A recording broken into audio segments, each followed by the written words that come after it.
দিল্লিতে বসেছে ভারত আমেরিকা বাণিজ্য আলোচনা। শিরোনাম শোনার সাথে সাথেই প্রশ্ন উঠছে, এই চুক্তি কি শুধু দুই দেশের লাভের জন্য নাকি প্রতিবেশীদের ক্ষতির জন্য? চেষ্টা করছে আমেরিকার বাজারে বেশি শুল্ক ছাড় পেতে, কিন্তু তারই আড়ালে বাংলাদেশি তৈরি পোশাক, কৃষি ও প্রযুক্তি খাতে বড় ধাক্কা আসতে পারে। আমরা জানি বাংলাদেশের সবচেয়ে বড় শক্তি হল তৈরি পোশাক শিল্প।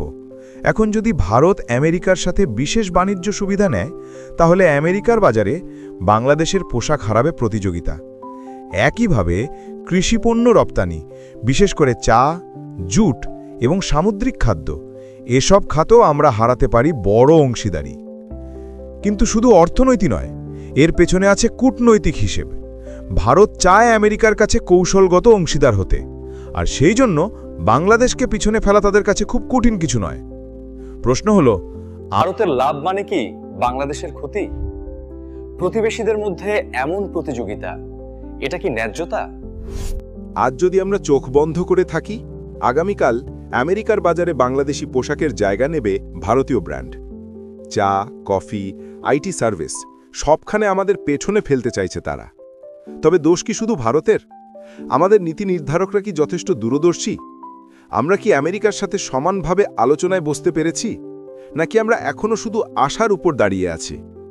বাংলাদেশের অর্থনীতি রক্ষার লড়াই এখন শুধু সরকারের নয়, এটা প্রতিটি শ্রমিক, প্রতিটি কৃষকের ভবিষ্যৎ। ভারত আর আমেরিকার বাণিজ্য আলোচনায় যত সুবিধা ভাগ হচ্ছে, ততই সংকট বাড়ছে বাংলাদেশের জন্য। আজ যদি ভারত শুল্ক কমিয়ে আমেরিকায় সহজে পণ্য পাঠাতে পারে, তাহলে বাংলাদেশের রপ্তানি ধাক্কা খাবে। ভাবুন তো, আমাদের শ্রমিকরা রাত দিন খেটে পোশাক বানাচ্ছে, কিন্তু বাজারে জায়গা দখল করছে ভারত। এই প্রতিযোগিতায় আমরা পিছিয়ে পড়লে কেবল অর্থনীতি নয়, লাখো শ্রমিক, কৃষক, তরুণের ভবিষ্যতও।